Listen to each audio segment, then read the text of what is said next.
Family.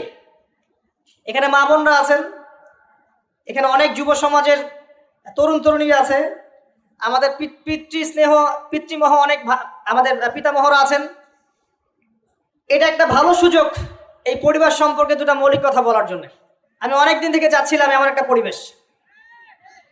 Listen ভাই, আল্লাহ পাক একটা আয়াতে বলেছেন, সূরা তাহরিম আয়াত নাম্বার 6, ইয়া আইয়ুহাল্লাযীনা আমানু, হে মুমিনগণ, কু আনফুসাকুম, নিজে জাহান্নামের আগুন থেকে বাঁচো, ওয়া আহলিকুম নারা, তোমার পরিবার বর্গকে বাঁচাও, আলাইহা মালাইকাতুন গিলাজুন শিদাদ, যেই জাহান্নামে কঠোর মনের ফেরেশতা আছেন, লা ইয়াসুনাল্লাহা মা আমারহুম ওয়া ইয়াফআলুনা মা ইউমারুন, আল্লাহ পাক তাদেরকে যে আদেশ করেন সে আদেশ পালনে তারা বিন্দু মাত্র ভ্রুক্ষেপ করে না, মানে বিন্দু মাত্র গাফেলতি করে না।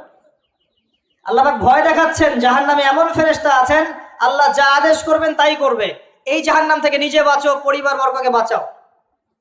নিজে বাঁচবো কিভাবে? আমি বলে দিয়েছি কিভাবে। আপনি জ্ঞান অর্জন করবেন, আমল করবেন, হালাল খাবেন, তাওহীদে থাকবেন, সুন্নতে থাকবেন, ইনশাআল্লাহ বেঁচে যাবেন। পরিবার বর্গকে বাঁচাবেন কিভাবে? আসেন শুরু করি শুরু থেকে। শুরুটা হবে আপনার বিয়ে দিয়ে।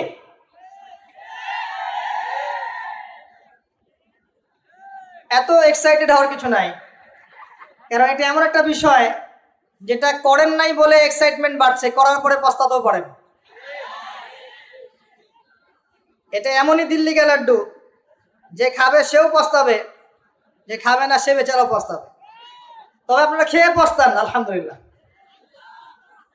এমন ভাবে শুরু করেন না পরিবারটা যে আপনি একজন তরুণী, আপনি একজন তরুণ, বিয়ে করছেন, বিয়ের সময় দিনদারিতা বাদ দিয়ে অন্য কিছু দেখতে যায় না।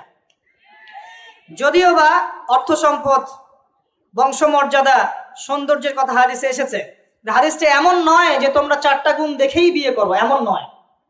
হাদিসটা এমন নয়, অনুবাদটা অনেকেই ভুল করে, অনেকেই ভুল করে। হাদিসে বলা হয়নি কখনো 4টা গুণ দেখেই বিয়ে করো, এটা নয়, বরং বলা হয়েছে 4টা গুণ দেখে বিয়ে করা হয়। কথা কি বুঝতে পারছেন? কেউ এটা দেখে, কেউ এটা দেখে, তোমরা দিনদারিতা দেখো, না হলে তোমাদের হাত ধুলোয় ধূসরিত হবে। হাদিসটা এমন। এক্ষেত্রে কি আমরা বলবো, প্রথমত বিয়েটাকে সহজ করে দেন। বিয়েটাকে সহজ না করলে সমাজে জেনা বাড়তে থাকবে, এবং জেনা বাড়ার কারণ আছে। যখন পর্নোগ্রাফিটাতে ফ্রি অ্যাক্সেস দেওয়া হয়েছে, মানুষ রাতের বেলা পর্ন দেখতে পারে, কেউ বাধা দেওয়ার নাই। উপরের সেকশন থেকে কিন্তু এটাকে বন্ধ করে দেওয়া যেত। পৃথিবীর অনেক কান্ট্রি আছে যেখানে অনেক কিছু চলে না। চাইনিজরা ফেসবুক ইউজ করে না, করে? ওরা কি উন্নত জাতি না? ওরা তো এখন আমেরিকাকে যদি বলে ওঠো উঠবে, আমেরিকাকে বসতে বলে বসবে। ওরা এমন জায়গায় চলে গেছে। ওই ইউক্রেন ইস্যু নিয়ে আমেরিকা, ন্যাটো আর এই ব্রিটেন আর ফ্রান্স আর ইসরায়েল কিছুই করতে পারবে না ইনশাআল্লাহ, বিকজ এখানে একটা বড় অ্যালায়েন্স আছে চায়না এবং রাশিয়া, কিছুই করতে পারবে না। বরং এর উদ্দেশ্য, যে উদ্দেশ্যে এটা কাজ করেছিল তারা, এটা তো সফল হবে না তারা ইনশাআল্লাহ। আজকের টপিক এটা না, আমি এদিকে যাচ্ছি না। মূল বিষয়টা হচ্ছে যে সহজ করতে হবে বিয়েটাকে। উপযুক্ত বয়স হয়ে গেলেই একটা উপার্জনের সোর্স খুঁজবেন আগে। বেকার অবস্থায় বিয়ে করতে যাবেন না, উপার্জনের সোর্স খুঁজবেন, তারপরে আপনি আপনার পরিবারকে বলবেন আমার বয়স হয়েছে, আমাকে বিয়ে দাও। এবার আসেন, বিয়ের সময় দিনদারিতা ছাড়া অন্য কিছু দেখতে যায় না। এরপরে যদি সে সুন্দর হয় বা সুন্দরী হয় বা ভালো বংশের হয়, অথবা দেখা যায় যে ভালো টাকা পয়সা হলো ইত্যাদি ইত্যাদি, এটা আপনার নূরুন আলা নূর, এটা বোনাস। কিন্তু এগুলো যদি নাও থাকে, শুধু দিনদারিতে থাকে, আপনি রাজি হয়ে যান। পরিবারের কর্তাদেরকেও বলবো যে মেয়ে বিয়ে দেওয়ার সময় ছেলের টাকা পয়সা দেখতে যায় না, ছেলের স্ট্যাটাস দেখতে যায় না বেশি বেশি, পরে দেখবেন এই মেয়ে ওর ঘরে গিয়ে পস্তাচ্ছে। আর ছেলের পিতাদেরকেও বলবো, ছেলেকে যখন বিয়ে দিবেন, একটা মেয়েকে কিনে নিব আর সাথে কিছু যৌতুকের টাকাও নিব, এই টেন্ডেন্সি নিয়ে বিয়ে করতে যায় না। ওই বিয়েতে বারাকা বেশি, যেখানে খরচ কম, যেখানে বেশি হট্টগোল নাই। চট্টগ্রাম অঞ্চলের বিয়ের মতো না, একটা বিয়েতে মনে হয় 40-50 লাখ টাকা খরচ করে ফেলায়। গেটেই সাজাবে বলে 4-5 লাখ টাকা খরচ করে। সুবহানাল্লাহ। এই 5 লাখ টাকা দিয়ে, এই 5 লাখ টাকা দিয়ে আর মনে হয় 10টা-20টা পরিবারকে বিয়ে দেওয়া যাবে। হ্যাঁ, লোহার আংটি দিয়ে বিয়ে করেছে সাহাবী। লোহার আংটিও নাই তোমার বাসায়? বলছে না ইয়া রাসূলুল্লাহ, লোহার আংটিও তো নাই আমার বাসায়। তাহলে কি করবা? কোরআনের কয়টা সূরা জানো? যে এই সূরাগুলো জানি, এগুলো শিখিয়ে দিও, যাও, মোহর হয়ে গেছে। কত সহজ বিয়ে, কত সহজ। আর এখন যেটা হয়, মেয়ে খুঁজবে দিনদার বিল গেটস, আর ছেলে খুঁজবে দিনদার ক্যাটরিনা। কথা বুঝতে পারছেন? প্রিয় ভাইয়েরা, দিনদারি থেকে প্রাধান্য দেন, আর কিচ্ছু না। আপনি সফল হবেন ইনশাআল্লাহ, শান্তি পাবেন। এবং বিয়ের পরে আল্লাহর পক্ষ থেকে একটা ভালোবাসা আসবে। যদি আপনি দেখেন যে আপনার স্ত্রী খাদিজা রাদিয়াল্লাহু আনহার মতো, আয়েশা রাদিয়াল্লাহু আনহার মতো, হাজেরা আলাইহিস সালামের মতো সবর করেনেওয়ালা, যে আপনাকে দিনের পথে এগোতে সাহায্য করে, তাহলে আর অন্যদিকে চোখ দেওয়ার দরকার নাই, রাজি হয়ে যান। এরপর আপনার পরিবার শুরু। এখানে উভয়ের মাঝে হৃদ্যতা, ভালোবাসা থাকতে হবে। তবে আরেকটা কথা বলে রাখি, সবাই মনোযোগ দিয়ে কথাটা শোনেন। একটা পরিবারের ভিত্তি শুধু ভালোবাসা দিয়ে টিকে থাকে না। একটা পরিবারের ভিত্তি টিকে থাকে আপোষের বিশ্বাসের উপরে। একে অপরকে বিশ্বাস করতে শিখতে হবে, একে অপরকে শ্রদ্ধা করতে হবে, একে অপরের সম্মান দিতে জানতে হবে। আপনাকে আপনার স্ত্রীকে আপন মনে করতে হবে, আপনাকে আপনার স্বামীকে আপন মনে করতে হবে। বাইরের মানুষ আপন নয়, এরা আপন আপনার। একজন একজন লেবাস, পোশাক। এরপরে আপনি মোহর শোধ করেন, আপনি সন্তান সন্ততি নেন, সন্তান সন্ততিদেরকে আল্লাহর এবং তার রাসূলের আদর্শে বড় করে তোলেন। পরিবারের মধ্যে তালিম চালু করেন, তালিম। পরিবারের মধ্যে তাওহীদ রাখেন, সুন্নত রাখেন, একসাথে খেতে বসেন। স্ত্রীকে হাদিয়া দেন, স্ত্রীকে গিফট দেন, তাকে মাঝে মাঝে ঘুরতে নিয়ে যান, তাকে নিয়ে রিফ্রেশমেন্টে যান, তাকে সময় দেন, তাকে টাইম দেন, তাকে সময় দেন। নবী সাল্লাল্লাহু আলাইহি ওয়াসাল্লাম আয়েশা রাদিয়াল্লাহু আনহার কোলে মাথা রেখে কোরআন তেলাওয়াত করতেন, তার সাথে চাঁদনি রাতে দৌড়েছেন এবং চাঁদ দেখেছেন, সফর করেছেন, রাতের বেলা হেঁটেছেন, সময় দিয়েছেন, খালি পায়ে হেঁটেছেন। সময় দেন। এখন এমন একটা অবস্থা যে পুরুষদেরকে মনে করা হয় যে তারা হচ্ছে মানি মেকিং মেশিন, তারা খালি টাকা পয়সা মেক করবে, আর স্ত্রীরা হচ্ছে ওই চুলা ঠেলবে সারাদিন। আমরা এমন মনে করে নিই আর কি। আবার এই যে ফ্যামিলিস্ট রেভলিউশন যখন থেকে আসছে, ফ্যামিলিস্ট রেভলিউশন কি জিনিস? দাজ্জালের ফলোয়ার্স আর কি, যে মেয়েদেরকে আপনি ঘরে রাখতে পারবেন না। তো তারা যখন থেকে এসেছে, ইমার্জ করেছে, তখন থেকে তার একটা কনসেপ্ট দিয়েছে যে পুরুষ আর নারী একে অপরের প্রতিদ্বন্দ্বী। দেখবেন প্রতিদ্বন্দ্বিতামূলক কথাবার্তা বলে। স্বামীর মুখের উপর তর্ক করতে যাবেন না। স্বামীকে বাইরের অনেকগুলো বিষয় ফেস করতে হয়। একজন স্বামী মনে করেন প্রশাসনে চাকরি করে, তাকে তার ডিউটি ফেস করতে হয়, তার বসকে মেনটেন করতে হয়, তার এগুলো সামলাতে হয়, তাকে বাজার ঘাট করতে হয়, সারাদিন পরিশ্রম করে সে বাসায় ঢোকে। ঢোকার পরে আপনি মুখটা গোমরা করে বসে থাকেন, স্বামী আহলান সাহলান করেন না, তাকে একটু আদর করেন না, মহব্বত করেন না, তো অটোমেটিকলি তার আপনার দিক থেকে তার মনটা চলে যাবে অন্যদিকে। স্বাভাবিক। আপনি আপনার স্বামীর জন্য সাজেন না, বাইরের মানুষের জন্য সেজে বুঝে আপনি মার্কেটে যান। প্রবলেম সেগুলা। এরা মনে করে স্বামী স্ত্রী একে অপরের প্রতিদ্বন্দ্বী, অথচ এরা একে অপরের পরিপূরক, একে অপরের পরিপূরক। উভয় হৃদ্যতা ভালোবাসায় পরিবার গড়ে ওঠে। যে পরিবারের মধ্যে হৃদ্যতা ভালোবাসা আছে, ওই পরিবারের বাচ্চা কাচ্চারা দেখবেন বড় আলেম হবে, বড় নেতা হবে, বড় বড় কিছু হবে ইনশাআল্লাহ। যেখানে এগুলো নাই, ওই সন্তানরা বড় হয় হতাশার মধ্যে, কাজের বুয়ার কাছে, ডে কেয়ার সেন্টারে। এরা তো বড় হয়ে জঙ্গি হবেই, সন্ত্রাসী হবেই, স্বাভাবিক। ভালো প্যারেন্টিং দিতে পারে নাই। এরকম না বিষয়টা। সময় দিতে হবে, একে অপরের দায়িত্ব বুঝতে হবে, আপোষের মধ্যে বিশ্বাস থাকতে হবে, ভালোবাসা থাকতে হবে এবং সবরের মানসিকতা থাকতে হবে। মেয়েদের ব্যাপারে বলাই হয়েছে তারা বাঁকাহার, অতএব চাপ দিতে যায় না, ভেঙে যাবে। চাপ দিতে যায় না, ভেঙে যাবে। ওই অবস্থা ছেড়ে দিলে ওই অবস্থায় থেকে যাবে। একটা কথা আমি বলি, আমি শিখেছি আমার লাইফ থেকে, আল্লাহ পাকের প্রতিটা সৃষ্টি এক একটা রূপ। জানেন, রাবার গাছ দেখেছেন? রাবার গাছ, যে গাছ থেকে রাবার হয়, গাছটাকে দেখবেন পরিচ্ছন্ন, গাছটা পরিষ্কার। যে নিজে পরিষ্কার করে সে নিজেও পরিচ্ছন্ন। জমিনের মধ্যে দেখবেন মৃত জমিন, বৃষ্টি পড়লো, সজীব হয়ে উঠলো, সবুজ ধান ক্ষেত। এই সবুজ ধান ক্ষেতটা আপনার যৌবন, আস্তে আস্তে ফসল হবে। এই ফসল হওয়ার টাইমটা হচ্ছে আপনার পৌরত্ব। এরপরে ফসলটা কেটে ফেলা হবে। এই ফসলটা আপনার ভালো কাজ, আমল সালেহ, এটাকে রেখে দেওয়া হবে। বাকিটাকে হলুদ বর্ণের যে খড়কুটা, এটাকে জ্বালিয়ে দেওয়া হবে। এই যে ধান গজালো, একটা সিজন গেল, এর মধ্যে আপনার দুনিয়ার জীবনের হায়াতের রূপকতা আছে। জি, পাহাড়কে দেখেন, পাহাড় বিশালতা নিয়ে দাঁড়িয়ে থাকে, ওর গায়ে যতই ঢিল মারেন, লাথি মারেন, সমালোচনা করেন, সে নড়বে না তার জায়গা থেকে, থাকবে, সে ওর জায়গায় স্টিল থাকবে, কিন্তু সে শান্ত থাকে, সে চিল্লাফাল্লা করে না। তাই যারা সাহসী বীর তারা বেশি কথা বলে না, শান্ত থাকে। যারা পাহাড়ের মতো দৃঢ় ওরা বেশি কথা বলে না। সাগরকে দেখেন, বিশাল সাগর, কক্সবাজারে যান, সাগরকে বিশাল সাগর গর্জন করছে, ভিতরে অনেক সম্পদ, অনেক মাখলুক আছে। আপনি সামনে গিয়ে দাঁড়ান, বিনয়ের সাথে আপনার পা ধুয়ে দিবে, কোনো অহংকার করবে না। প্রতিটা সৃষ্টি আল্লাহ পাকের এক একটা মেসেজ দেয়। ঠিক মেয়ে মানুষও একটা মেসেজ দেয়। কি মেসেজ? আল্লাহ পাক মানুষকে সবচেয়ে সুন্দর করে সৃষ্টি করেছেন, আর মানুষের মধ্যে মেয়েদেরকে সবচেয়ে বেশি সুন্দর করে সৃষ্টি করেছেন। আল্লাহ পাকের সবচেয়ে সুন্দর সৃষ্টি হচ্ছে মেয়েরা, এবং তারা খুব নরম হয়, নরম, প্রজাপতি ধরার মতো। প্রজাপতিকে ধাপ করে ধরতে পারবেন না আপনি, শক্ত করে ধরতে গেলে প্রজাপতি নষ্ট হয়ে যাবে, মরে যাবে। প্রজাপতিকে কোমল ভাবে ধরতে হবে। ঠিক মেয়েদের সামনেও আপনার কোমল থাকতে হবে, বেশি হার্ড হতে যাবেন শেষ। আমি আপনার গার্লফ্রেন্ডের সামনে কোমল হতে বলি নাই, আপনার ওয়াইফের সামনে হতে বলেছি। কোমল থাকলে আপনি জিতে যাবেন। দেখবেন দুনিয়ার চিল্লা ফাল্লা করছে আপনার বাসায়, আপনি চুপচাপ আছেন পাহাড়ের মতো, কোমল আছেন, 5 মিনিট পর দেখবেন নিজেই ঠান্ডা হয়ে এসে বলছে আচ্ছা সরি, ভুল হয়ে গেছে। আর যদি আপনি চিল্লা ফাল্লার কাউন্টার দিতে যান, তাহলে দেখবেন সুটকেস গোছানো শেষ, বাবার বাড়ি চলে গেছে। ডিল করা খুব ডিফিকাল্ট। এখানে আপনাকে খুবই সবরের পরিচয় দিতে হবে। আল্লাহ পাক বোঝার তৌফিক দান করুন। আর আমরা মা বোনদেরকে রিকোয়েস্ট করব, 4টা মূলনীতি মেনে কাপড় চোপড় পরবেন।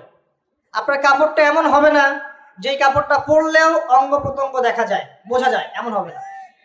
কাপড়টা এমন হবে না এত টাইট ফিটিং যে আপনার অঙ্গের উঁচু নিচু অবয়ব বোঝা যায়, এমন হবে না। কাপড়টা এমন হবে না যেটা অমুসলিমদের পোশাক, আর কাপড়টা এমন হবে না যেটা পুরুষদের পোশাক। এই মূলনীতিগুলো মেনটেন করে কাপড় পরবেন ইনশাআল্লাহ। এছাড়াও মেয়েদের কথায় পর্দা আছে, চলনে পর্দা আছে, ওঠা বসায় পর্দা আছে। নামাজ পড়ার সময় তাদেরকে কিছুটা শালীনভাবে নামাজ পড়তে হয়, তাদের চোখের দৃষ্টির মধ্যে পর্দা আছে। এগুলো কে শিখাবে এখনকার মেয়েদেরকে?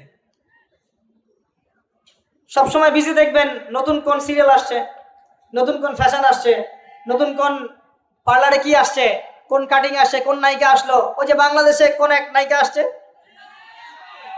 তাই নিয়ে মিডিয়াতে এমন তোলপাড়, মনে কি নাকি একটা অবস্থা। আল্লাহর কাছে তোমার কি মূল্য আছে হে? আল্লাহর কাছে তোমাদের কি মূল্য আছে? তোমরা কি 5 ওয়াক্ত নামাজ পড়ো?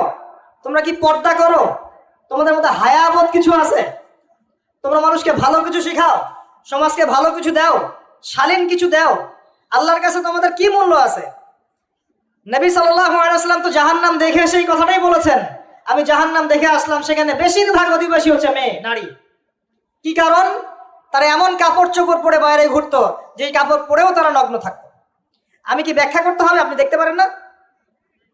এবং তারা স্বামীর সাথে কুফরি করত। সারা জীবন স্বামী যদি তাদের ভরণ পোষণ দেয়, ভালোবাসে, মহব্বত করে, তাদের জন্য জীবনটা ক্ষয় করে ফেলে, এক পর্যায়ে গিয়ে বলবে সারাটা জীবন তোমার কাছে কিছুই পাইলাম না। বাস্তব। এগুলোর কারণে মেয়েরা বেশি বেশি জাহান্নামে যাবে, এবং তারা মানুষ মারা গেলে মাতম করে, বুক পিঠ চাপড়ায়, এই কারণে যাবে, এবং তর্ক লাগলে অভিশাপ দেয় বেশি, এই কারণে যাবে। আল্লাহ পাক আমাদের মা বোনদেরকে হেফাজত করুন। তবে একটা হাদিস আছে সুসংবাদের। নবী সাল্লাল্লাহু আলাইহি ওয়াসাল্লাম বলেছেন, একজন নারী যদি 4টা কাজ করতে পারেন, জান্নাতের যে কোনো দরজা দিয়ে ইচ্ছা প্রবেশ করতে পারবেন। 1 নাম্বার 5 ওয়াক্ত নামাজ, 2 নাম্বার রমজান মাসে সওম, 3 নাম্বার আপনার লজ্জাস্থানের হেফাজত অর্থাৎ খাস পর্দা, এবং 4 নাম্বার আপনার স্বামীর আনুগত্য। ফ্যামিনিস্ট আকীদার মেয়ে হলে আনুগত্যকে দাসত্ব মনে করে, স্বামীর আনুগত্যকে তারা দাসত্ব মনে করে। স্বামী কে? স্বামীর সম্মান বোঝেন আপনি? স্বামী কে? যার ব্যাপারে নবী সাল্লাল্লাহু আলাইহি ওয়াসাল্লাম বলেছেন, আমি যদি আল্লাহ ছাড়া অন্য কাউকে সেজদা করতে বলতাম, তাহলে মেয়েদেরকে বলতাম তারা যেন স্বামীদেরকে সেজদা করে। আপনাকে আমি কিভাবে বুঝাবো স্বামী কে, স্বামীর মর্যাদা কোথায়?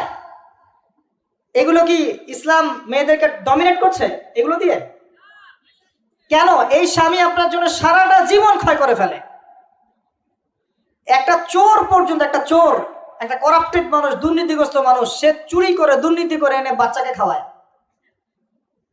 একটা ধর্ষক পর্যন্ত ওর মেয়েকে আদর করে। পুরুষ মানুষ কি জিনিস কেমন করে বুঝবেন? সারাটা জীবন ক্ষয় করে ফেলায়। যদি আপনি তার আনুগত্য করেন, তার সামনে সুন্দর মতো থাকেন, তার কথার সাথে তর্ক না করেন, ভালোবাসা দিয়ে থাকেন, আপনার জন্য সে জীবন দিতে প্রস্তুত থাকে। এরকম পুরুষ মানুষ। আপনাদেরকে কেউ চোখ তুলে তাকালে চোখ তুলে ফেলাবে, এরকম পুরুষ মানুষ। আর এখন তো পরিস্থিতি ডিফারেন্ট। বাসায় পুরুষ বাইরের ছেলের সাথে ফোনে প্রেম হয়ে গেছে, পালায় চলে গেছে, বিয়ে করে ফেলছে। দেখবেন বাসায় স্ত্রী আছে, বাইরের মেয়ের সাথে প্রেম করে বিয়ে করা শেষ। বিয়ে করলে সমস্যা নাই, ব্যভিচার করে ফেলছে। বিয়ে সে করতেই পারে, সে যদি সমতা রক্ষা করতে পারে, সেটা তার ডিফারেন্ট ইস্যু, এটা অন্য ইস্যু। তো স্বামীর আনুগত্য আপনাকে কিভাবে বুঝাবো? এটা দাসত্ব নয়। নবী সাল্লাল্লাহু আলাইহি ওয়াসাল্লাম বলেছেন, কোনো স্বামী যদি কোনো স্ত্রীকে চায়, তার প্রয়োজনের জন্য চায়, মহব্বতের জন্য, স্ত্রী যদি চুলায় রান্না করতে থাকে, ওই রান্না ফেলে দিয়ে তাকে আসতে হবে। হাদিস। রাতের বেলা স্বামী স্ত্রী শুয়েছে, স্বামীর চাহিদা আছে, স্ত্রীর কোনো সমস্যা নাই, স্ত্রী ফিট, ইচ্ছা করে অহেতুক স্বামীকে বলল আমি রাজি না, উল্টা পাশে মুখ করে ঘুমিয়ে গেল। আল্লাহর নবী বলছেন, সারা রাত আল্লাহর পক্ষ থেকে একজন ফেরেশতা আসবে, এসে এই নারীকে অভিশাপ দিতে থাকবে। এখন এগুলো হাদিস শুনলে বলবে যে ইসলাম তো মেয়েদেরকে ছোট করছে। একজন মেয়ে তার, একজন স্বামীর কথা বলছে, স্বামী তার মেয়ে, তার স্ত্রী, তার মা, তার বোন, সবাইকে তার মিরাসের হক দিতে হয়। একজন মেয়ে তার বাবার সম্পত্তি পায়, কোনো কোনো ক্ষেত্রে তার ভাইয়ের সম্পত্তি পায়, তার স্বামীটা তো পাই, তার ছেলেরটাও পায়। নানি হলেও সম্পত্তির হক আছে। একটা মেয়েকে চতুর্দিক থেকে সিকিউর করা হয়েছে ইসলামে। তারপরেও কিছু ফ্যামিনিস্টের কারণে এরা বলবে যে মেয়েদেরকে ইসলাম ছোট করছে। হ্যাঁ, মেয়েদেরকে ইসলাম কেন ছোট করছে? কারণ পর্দা করে যে বাইরে বেরোতে বলেছে, ঢ্যাং ঢ্যাং করে নগ্ন হয়ে বেরোতে নিষেধ করেছে, এই কারণে। যদি বলে যে হ্যাঁ ইসলাম আপনাদেরকে ফ্রি মিক্সিং এর স্বাধীনতা দিচ্ছে, আপনারা সবাই ফ্রি মিক্সিং করেন, গেঞ্জি পরেন, টি শার্ট পরেন, স্যান্ডো গেঞ্জি পরে বাইরে ঘুরে বেড়ান, টাইট ফিটিং প্যান্ট পরে বাইরে ঘুরে বেড়ান, সব জায়গায় আপনারা ফ্রি মিক্সিং করেন, পর্ন দেখেন, জেনা করেন, মদ খান, ইসলাম খুব ভালো। তখন তোমাদের জন্য তো ইসলাম নয়, তোমরা জাহান্নামে যাও, আল্লাহর কি আসে যায়? ইসলাম তোমাদের জন্য নয়, তোমরা জাহান্নামে গিয়ে মরো, ইসলামের কিচ্ছু যায় আসে না। আল্লাহর ওয়াস্তে পারিবারিক আদর্শের দিকে ফোকাস করেন প্রিয় ভাই। নিজে জাহান্নামের আগুন থেকে বাঁচান, পরিবার বর্গকে বাঁচান, পরিবার একটা পার্ট হচ্ছে আপনার পিতামাতার সাথে খারাপ আচরণ করতে যায় না আল্লাহর ওয়াস্তে। সেই ব্যক্তির জন্য ধ্বংস, যার পিতামাতা বেঁচে আছে তাদের হক আদায় করে সে জান্নাতে যেতে পারলো না, তার জন্য ধ্বংস। আরেকটা অংশ আছে আপনার সন্ততি, বাচ্চা কাচ্চার প্যারেন্টিংটা খুব সুন্দর করে করেন। যখন আপনি স্ত্রীর সাথে মিলন করতে গিয়েছেন তখন দোয়া পড়েন, আল্লাহুম্মা বিসমিল্লাহি আল্লাহুম্মা জান্নিবনা শাইতান ওয়া জান্নিবিশ শাইতান মা রাযাকতানা। আমার মনে হয় এখনকার জেনারেশন যেগুলো আছে ফাসেক, মাদক সেবন করে, পর্নোগ্রাফিতে আসক্ত, ইয়াবাখোর, স্মাগলিং করছে, চুরি করছে, হাবিজাবি, ধর্ষণ করছে, আমার মনে হয় না তাদের পিতামাতা তাদেরকে জন্ম দেওয়ার সময় দোয়াগুলো পড়েছিল। কারণ পিতামাতা এই দোয়া পড়লে ওই সন্তানকে শয়তান স্পর্শ করতে পারে না। সন্তান হবে, সন্তান ছেলে হোক মেয়ে হোক, আপনার এটা নিয়ে মন খারাপ করার কিছু নাই। একজন কন্যা সন্তানকে লালন পালন করে সৎপাত্রে পাত্রস্থ করলে এই মেয়ে পরকালে আপনার জন্য জাহান্নামের আগুন থেকে ঢাল হয়ে যাবে। যার কাছে 2জন মেয়ে আছে, 2টা মেয়েকে সে ভালো করে মানুষ করেছে, নবী সাল্লাল্লাহু আলাইহি ওয়াসাল্লাম বলছেন সে জান্নাতে আমার সাথে এমন করে থাকবে, এইভাবে। কেউ যদি বিধবার দায়িত্ব নেয়, সেও নবী সাল্লাল্লাহু আলাইহি ওয়াসাল্লামের সাথে এইভাবে থাকবে। এতিমের দায়িত্ব নেয়, এইভাবে থাকবে। ফ্যান্টাসিতে ভুগছেন, একটা এতিম মেয়েকে বিয়ে করেন, একটা অসহায় তালাকপ্রাপ্ত মেয়েকে বিয়ে করেন, একটা বিধবা মেয়ে যার স্বামী মারা গেছে, কেউ নাই দেখার, তাকে বিয়ে করেন, তারপরে বোঝা যাবে আপনার মধ্যে কতটুকু দিন আছে। আর বর্তমান সভ্যতা আমাদের কি সমাধান দিবে? সবাই যদি দিনদার একটা করে ক্যাটরিনা খোঁজে, এই এতিম, এই বিধবা, এই যাদের দেখার কেউ নাই, এই মেয়েগুলা কি রাষ্ট্রের সম্পত্তি হয়ে থাকবে? এদের দায়িত্ব কে নিবে? পুরুষরা যদি দায়িত্ব না নেয়, কে দায়িত্ব নিবে? এখন কেউ যদি ওদের দায়িত্ব নিতে যায়, তখন তাকে আবার খারাপভাবে উপস্থাপন করা হয়, এই ব্যক্তির মনে হয় চরিত্র খারাপ। কিন্তু এদিকে বাইরে 10টা জেনা করে বেড়াচ্ছে, কোনো সমস্যা নাই, এগুলো উস্কায়। এইসব জাহেলদের জন্য ইসলাম নয়। ইসলামের প্রতিটা বেসিক ফান্ডামেন্টাল মানবতার কল্যাণের জন্যই। এগুলোকে ফরজ করা হয়নি, আপনি নফল, আপনার সামর্থ্য থাকলে আপনি করতে পারেন, না করলে কোনো সমস্যা নাই। কেউ যদি করে যে ইসলাম পরিপূর্ণরূপে পালন করার চেষ্টা করছে, এটার উপরে আমল করার চেষ্টা করছে, তাহলে আপনি তাকে ক্রিটিসাইজ করছেন কেন? কি সমস্যা আপনার? আরেকটা পার্ট হচ্ছে সন্তান সন্ততি।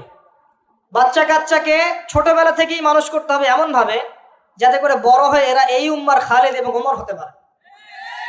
বাচ্চা ছোট বাচ্চাকে আপনি ভালো খাবার দেন, মায়ের স্নেহ দেন, বাবা মার সাথে রাখেন, একটু গ্রাম্য পরিবেশে নিয়ে গিয়ে তাকে বড় করেন। কেন বলছে কথা? এখানে পরিবেশ সুন্দর থাকবে, সে দৌড়াবে, ধুলার মধ্যে, মাঠের মধ্যে খেলবে, সুন্দর ভাষা শিখবে। এরপরে তাকে ভালো প্রতিষ্ঠানে পড়ান। প্রতিষ্ঠানটা এমন হবে যে প্রতিষ্ঠানে জেনারেল শিক্ষা, ইসলামিক শিক্ষা একসাথে দেয়া হচ্ছে, সে সব শিখবে। আমার ছেলে কোরআনে হাফেজও হবে, আমার ছেলে ডক্টরও হবে ইনশাআল্লাহ। এভাবে করে তোলেন। আধুনিক হন, মাথাটা খাটান, ব্যাকডেটেড মানসিকতা বাদ দেন। বিশ্বটা এগিয়ে গেছে, আমাদেরকে এগিয়ে যেতে হবে। একমুখী জ্ঞান দিয়ে আপনি কিচ্ছু করতে পারবেন না এই যুগে। দ্বিমুখী শিক্ষার একটা হারমোনিয়াস কম্বিনেশন দরকার। আমাকে কোরআন জানতে হবে, সায়েন্সও জানতে হবে, নাহলে আমি সায়েন্স দিয়ে কোরআনকে ব্যাখ্যা করতে পারবো না, কোরআন দিয়েও সায়েন্সকে ব্যাখ্যা করতে পারবো না। জানতে হবে, আমাদেরকে শিখতে হবে, পড়তে হবে, প্রচুর পড়তে হবে। বাচ্চাদেরকে ছোট থেকে বড় করেন এভাবে। আস্তে আস্তে গিয়ে দেখবেন তারা যখন কিশোর, তাদের বন্ধু বান্ধবের সার্কেলের দিকে খেয়াল রাখেন। আপনি বাবা হিসেবে তার বন্ধুর মতো আচরণ করেন, মা হিসেবে তার সাথে বান্ধবীর মতো আচরণ করেন, তার সাথে ক্লোজ হন, তার সমস্যাগুলো জানার চেষ্টা করেন। তাকে ফ্রি মিক্সিং এর মধ্যে পড়াশোনা করতে দিবেন না, না হলে স্কুল লাইফে সতীত্ব হারিয়ে ফেলবে। অনেক সময় অনেক মেয়ে আছে স্কুল লাইফে সতীত্ব হারিয়ে ফেলেছে, কলেজ লাইফে যেতে যেতে প্রস্টিটিউশনে চলে গেছে, অনেক মেয়ে আছে। এগুলো টপ সিক্রেট না, এগুলো সব ওপেন সিক্রেট। এখন ঘরে ঘরেই সমস্যা, মানুষ লজ্জায় বলতে পারে না। যে কটা মিডিয়া আসে এগুলো তো আমরা জানি, ঘরে ঘরে এই সমস্যা ঢুকে গেছে, মানুষ লজ্জায় বলতে পারে না। ছোট ছোট বাচ্চা মেয়েদেরকে পর্যন্ত রেপ করা হচ্ছে এখন। এটা সেই ফ্যামিলিস্ট রেভলিউশনের কারণেই হচ্ছে। যত বেশি জেনাকে উস্কে দেওয়া হবে, তত বেশি ধর্ষণ বাড়বে। ধর্ষণ বাড়তে বাড়তে এক পর্যায়ে বাচ্চাদেরকে ধর্ষণ করা বাড়বে। এরপরে কি হবে জানেন? এরপরে মানুষ সমকামী হবে বেশি বেশি, ছেলের সাথে, নাউজুবিল্লাহ। তারপরেও কি হবে বলে যাচ্ছি, এরপরে আরো একটা ধাপ আসবে, যখন মানুষ গবাদি পশুর সাথে জেনা করবে। দেখে নিয়েন, এগুলো হাদিসে এসেছে, এমনি এমনি বলছি না, মানুষ এগুলো করবে। বাচ্চা কাচ্চাকে বড় করেন, ভালো খাবার দেন, ওকে খেলাধুলা করতে দেন। ও যত বেশি খেলাধুলা করবে, ও শরীরটা ক্লান্ত হবে, তখন খাবে ভালো, বেশি খাবে, ব্রেন শার্প হবে, ওকে ওর নেতৃত্ব দেওয়ার যোগ্যতা অর্জন হবে। ওকে খেলাধুলা করতে দেন, ওকে ব্যায়াম করতে বলেন, ওকে সাঁতার শেখান, ওকে তাইকুন্ডু শেখান, ওকে ফিজিক্যাল এক্সারসাইজ শেখান। ওই ডিভাইসে অ্যাডিক্টেড করবেন না, উল্টাপাল্টা কার্টুন দেখান না, উল্টাপাল্টা অ্যানিমেশন দেখান না, এমন গেমসের মধ্যে আসক্ত করে দিয়েন না, বাসায় ডিভাইস দিয়ে দিয়েন না, সারাদিন এগুলো খেলছে, এগুলো দিয়েন না। ওকে কায়িক পরিশ্রম করান, একটু বড় হয়ে গেলে বাজারে পাঠান, বাস্তবতা শিখুক, সংসার করতে শিখুক, ডিল করতে শিখুক, সামাজিক হতে শিখুক। ওকে সামাজিক বানান, গাছ লাগানোর কাজে ওকে ইনভলভ করে দেন, রক্তদান কর্মসূচিতে ওকে ইনভলভ করে দেন, ওকে সমাজ কল্যাণমূলক কাজ করতে শুরু করে দেন, দেখবেন ও সামাজিক হবে ইনশাআল্লাহ। কম্বল বিতরণ করতে বলেন, ত্রাণ দিতে বলেন, ওকে ওকে উৎসাহ দেন, নামাজে উৎসাহ দেন, রোজা রাখতে বলেন। মেয়ে ছোট থেকে মেয়েকে পর্দা করতে বলেন, বলে যে ও দেখবে যে আমার মা যখন বাইরে যায় তখন এই পোশাকে বাইরে যায়। আলহামদুলিল্লাহ, আমি দোয়া করি আল্লাহ পাক আমার মেয়েকে যেন খাদিজা রাদিয়াল্লাহু আনহার মতো কবুল করে। আমাকে বলেছে যে বাবা আমি 5টা বোরখা নিব। ওর বয়স 3 বছর। ওকে ওর মা বলেছে যে বাইরে যেতে হবে বাবার সাথে একটা প্রোগ্রামে, বলছে আমি বোরখা পরবো, না হলে যাব না। আমি অবাক হয়ে গেলাম যে আমি কিন্তু ওকে বলিনি বোরখা পরো। মানে আপনাকে পরিবেশ বলে দিবে, একটা পরিবেশ, একটা সুস্থ পরিবেশে আপনি যদি আপনার বাচ্চাকে বড় করেন, আপনার বাচ্চা দেখবেন সুস্থ হয়ে বিকশিত হবে ইনশাআল্লাহ। একটা অসুস্থ পরিবেশ দেন যেখানে ঝগড়াঝাটি, মারামারি, রাহাজানি, কাটাকাটি, সুদ, ঘুষ, জেনা, ব্যভিচার আছে, এই যে আপনার অপসংস্কৃতি আছে, আপনার বাচ্চাটা আস্তে আস্তে নষ্ট হয়ে বেরোবে। পরিবেশ দিতে হবে। অসুস্থ পরিবেশের মানুষ কখনো সুস্থ জাতি উপহার দিতে পারবে না। তো এই বিষয়গুলো দিকে খেয়াল রাখেন। মেয়ের পোশাকে খেয়াল রাখেন, তবে মেয়েকে কার কোলে তুলে দিচ্ছেন এটা খেয়াল রাখেন। এই যুগটা খুব কঠিন যুগ, কাছের মানুষদেরকে দ্বারা মেয়েরা ধর্ষিত হচ্ছে, খুব খেয়াল রাখেন। বাসায় কাজিনের এত থ্রু অ্যালাউ করেন না, কাজিন সম্পর্ক থ্রু করেন না, অ্যালাউ করেন না। আপনার মেয়েকে মেয়েদের ব্যাচ একটা পুরুষ টিচার পড়াচ্ছে, ওই ব্যাচে আপনি মেয়েকে পড়তে দিয়েন না। একটা কোচিং এর ভাইয়া বাসায় এসে আপনার মেয়েকে প্রাইভেট পড়াবে গোপন কক্ষে, এগুলো করতে দিয়েন না।